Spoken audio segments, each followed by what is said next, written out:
Global equity markets were higher overnight as company earnings results was better than expected, and also the price of oil increased once again. We have seen oil prices declining over the past week as the volcanic eruption has really caused havoc for the transport industry, which in turn has affected demand for fuels.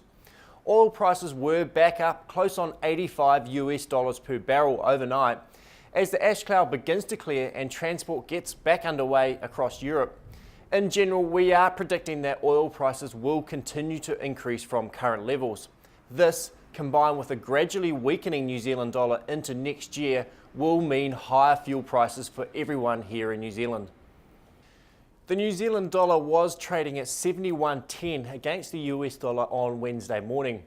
It did see a little bit of a slide through part of Tuesday after the release of the Consumer Price Index, which showed increases of only 0.4% over the past quarter. The annual figure is up to 2%, right within the target band for the Reserve Bank of New Zealand. This does suggest that our economic recovery is still pretty weak and there is no pressure on prices at this stage.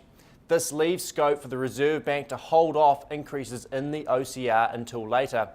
This would mean floating interest rates would stay lower for longer, and this is the reason for the slightly softer currency. All the talk of droughts and lower dairy production should be supportive of global dairy prices.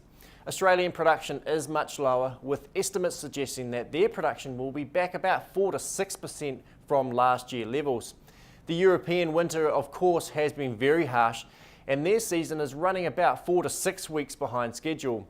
And droughts in some of our main dairying areas is really seeing production fall off towards the end of our current season.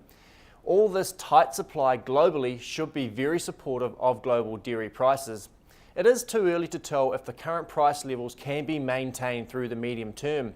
However, if we are able to see dairy prices hold for the time being and then gradually fall off, this should be positive for a mid to late $5 milk price for next season.